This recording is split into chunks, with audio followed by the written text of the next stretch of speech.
Hi, my name is Dave. I'm your host. You're listening to The Last Podcast, where the first shall be last and the last shall be first. If this is your first time listening, welcome. I'm happy you found us. And if you're returning, welcome back.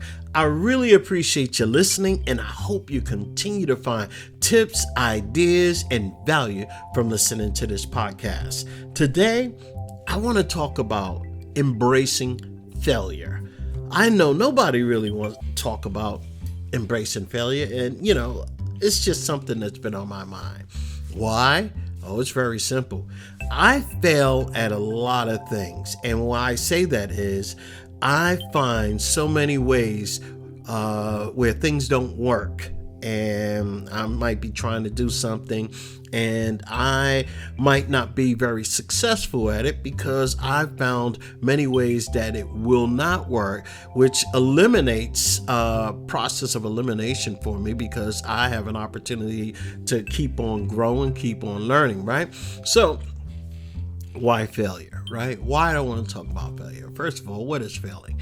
I think when we look at failure, it's our perspective, how we might see it, how we might look at it, how we might perceive it for ourselves, right? So I think of being, when I fail at something, I'm unsuccessful, I might be falling short of something, or, something that I might be trying to do, or something that I might be expecting or attempting to do, or even desire. So I believe that when I fail at something, it's just a way for me not to do that particular thing in that fashion, or if that makes sense to you, right?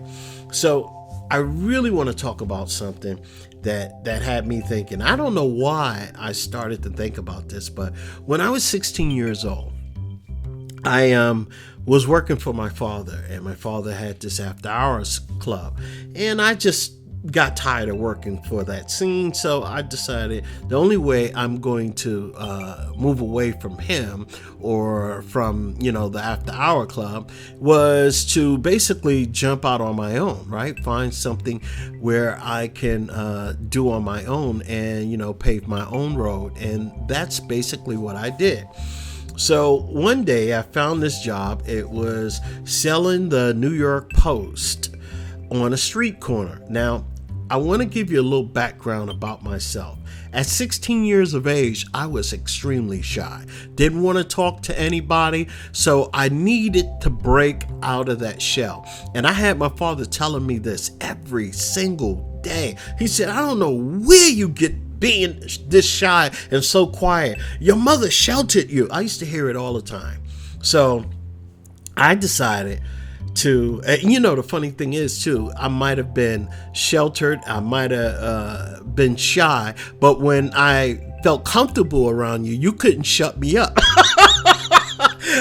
I would talk your ear off. You couldn't shut me up. So I knew I needed to break out of that shell. I had to do something to move me forward so I can start talking to perfect strangers. So I got this job selling the New York Post on a street corner, and believe me when I tell you, it's not as easy as it may sound or you may think, right? So they start you off with, I think it was a bundle of 25 or 50, and you just take the papers, you unstrap it, and then you just stand there, and people, see that you have the paper, and they would pay you. And I believe when I was 16, the New York Post was 25 cents, and I think it went up at 25 cents the year before, or 2 years before, something like that. Well, it was around 25 cents. So and the reason why I'm telling you the price is because what I'm about to tell you is not going to make any sense. So I would have to have change on me so I can give people basically their change for $1 or whatever the case may be. Or if they give you $5, they want their change, and you have to be able to give them enough change. So I knew I had to have my own money in order to make change for people. So this is funny. my first day, I sold 2 papers. And the guy says, maybe this is just not for you. So he said, I'll try you for 2 more days, but if you don't increase your numbers, I'm gonna have to let you go. So I was like, dang, I can't let this happen. I have to figure out a way how to sell papers. And this guy comes up to me, he said, look, kid, I was speaking to you earlier and you seem real shy, but you're going to have to break out of that being shy bit, or else you won't make it out here.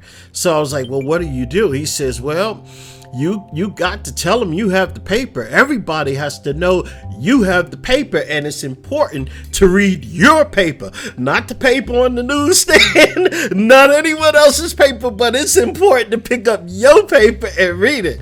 So I had to basically figure out a way to grab everyone's attention. So I said, I went back on my 3rd day. He said, look, I might have to let you go. I said, no, I think I got just give me 1 more day. So I said, let me take 2 bundles. He said, kid, I'm not doing that.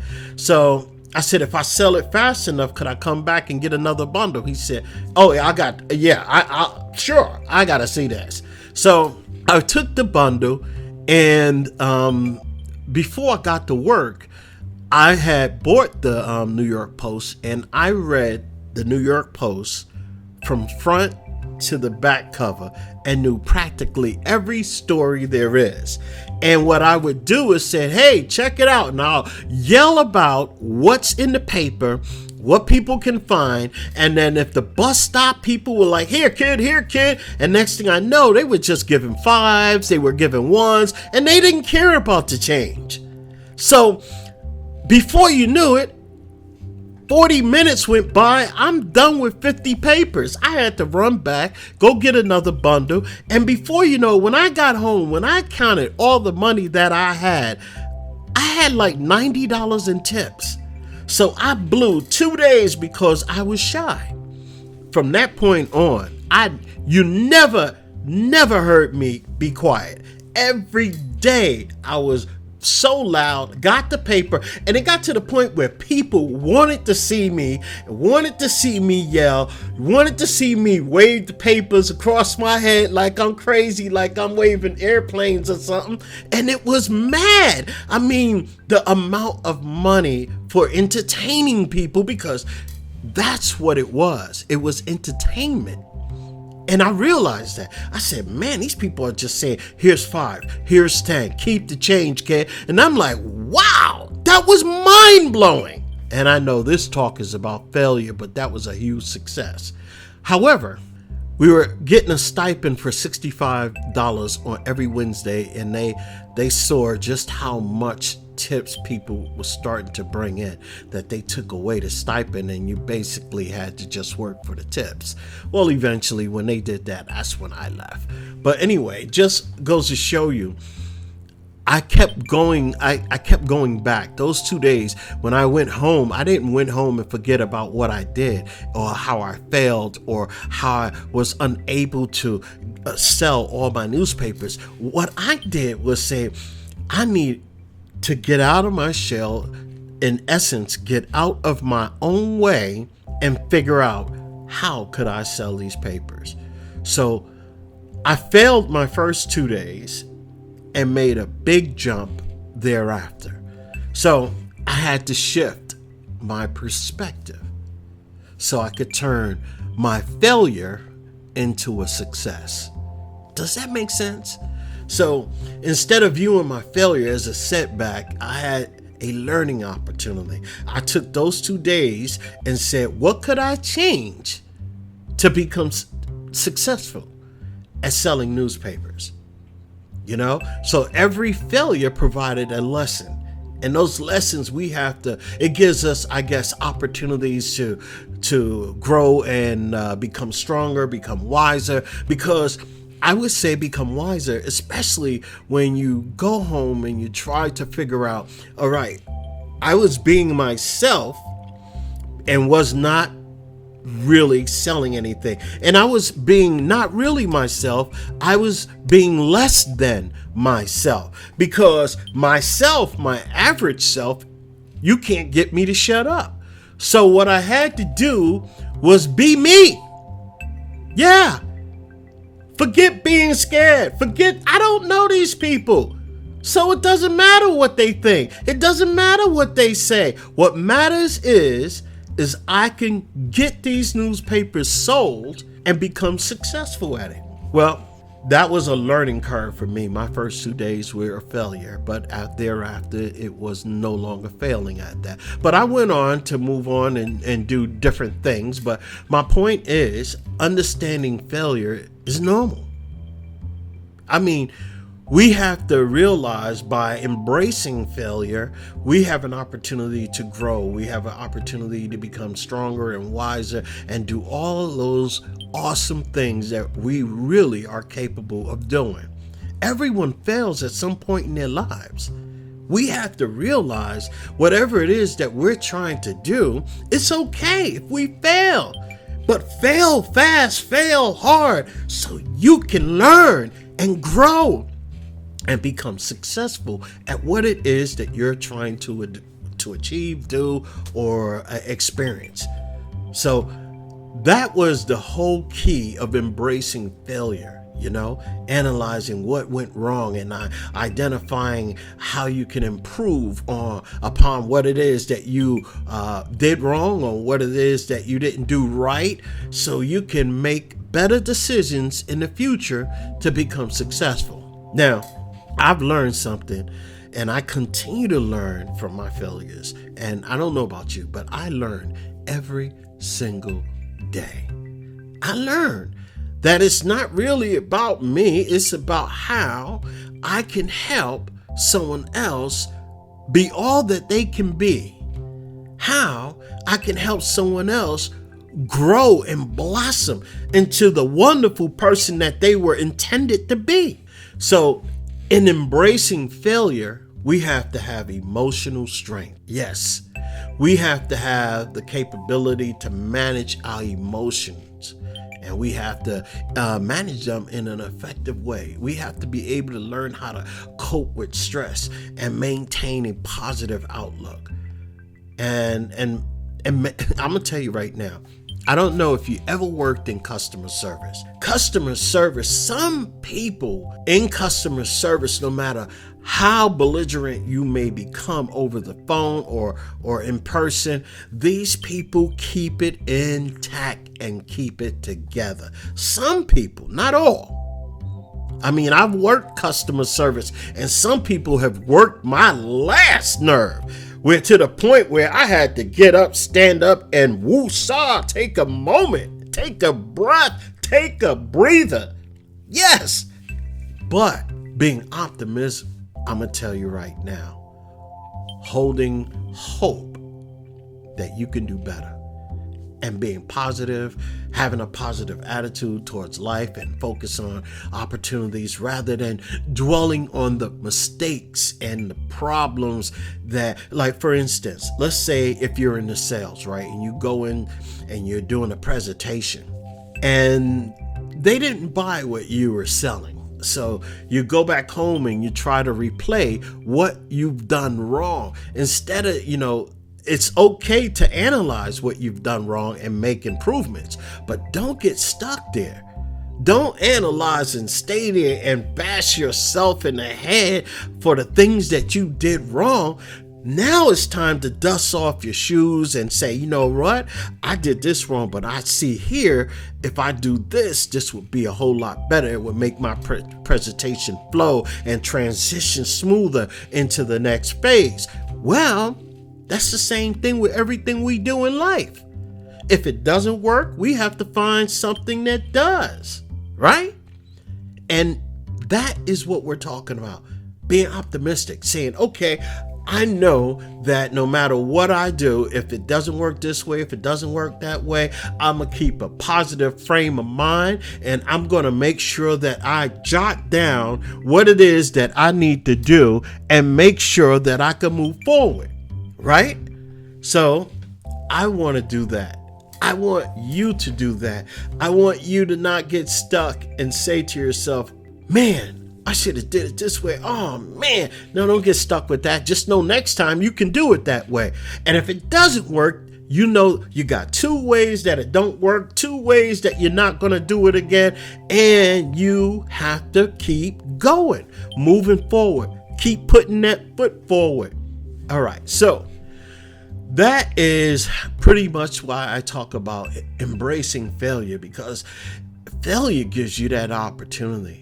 It gives you an opportunity to set realistic expectations, and you want to have an opportunity to say, here's where I'm gonna grow. I'm gonna grow in this area because I know that I have a weakness in this area. So what are the things that I can do to strengthen myself in this area?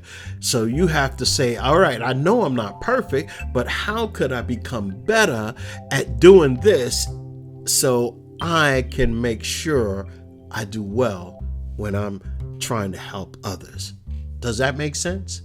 All right, so I want you to embrace failure like never before, because if you do, you're going to grow a whole lot faster. You're going to embrace the process of learning, and you're going to be growing and evolving, and you'll find that failure becomes less daunting. It becomes a thing of the past. It just, that failure is part of life. It's like, your hands get dirty. I got to go wash my hands. Failure becomes like that. It's a process. It's a process. It's every day. You probably fail at something and don't even realize it and don't even think about it, because what you're doing is probably on autopilot. But something you realize, okay, this didn't work, so I'm gonna hurry up and do it this way. Yes, but I'm talking about those things that are big. I'm talking about the big things in life that you are trying to go after. Those things, don't let failure stop you. And the little things is fine. You can tweak those things and move forward quickly. But the big items, the big things that you're trying to do, don't let failing a test stop you from moving forward. Keep on studying to pass that test.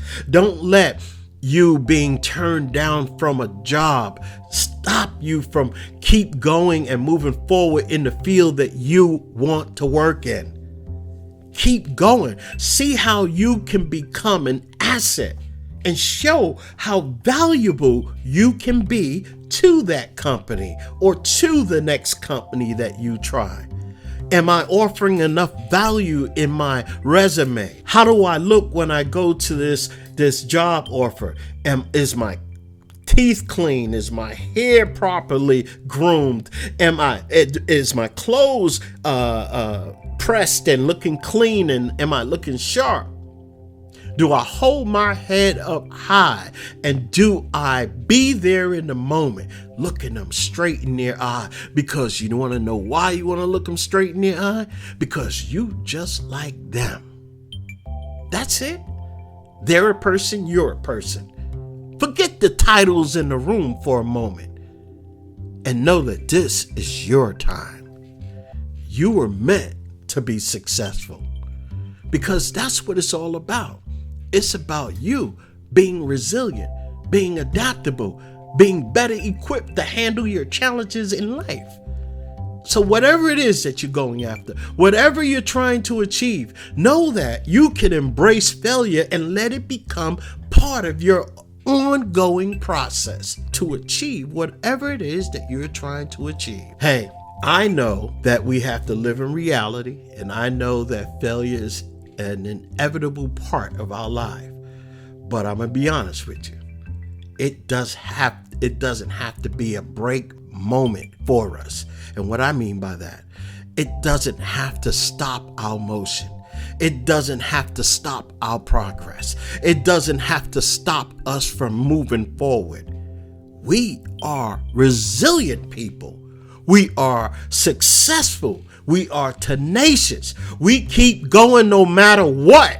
And you deserve what you're trying to achieve. Hey, look, my name is Dave.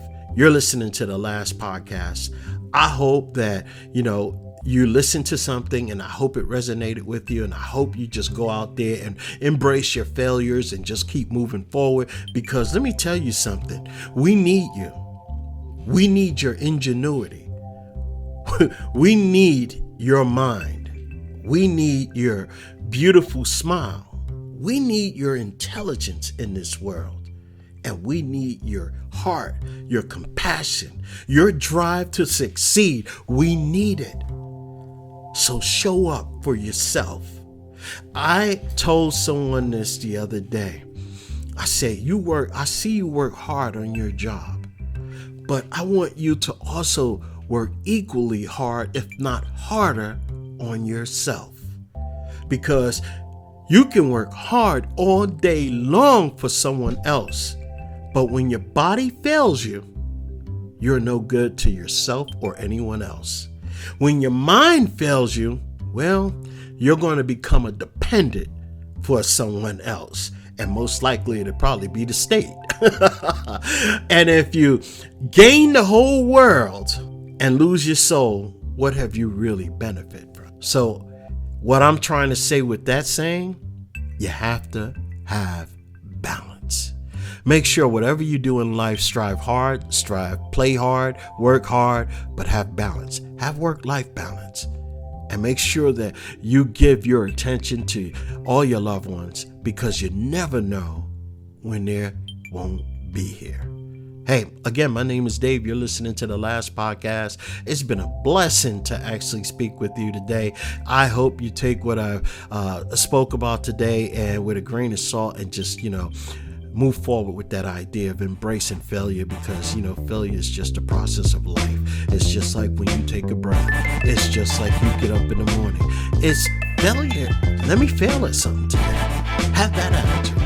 Hey, again, have a great day. I'll see you soon.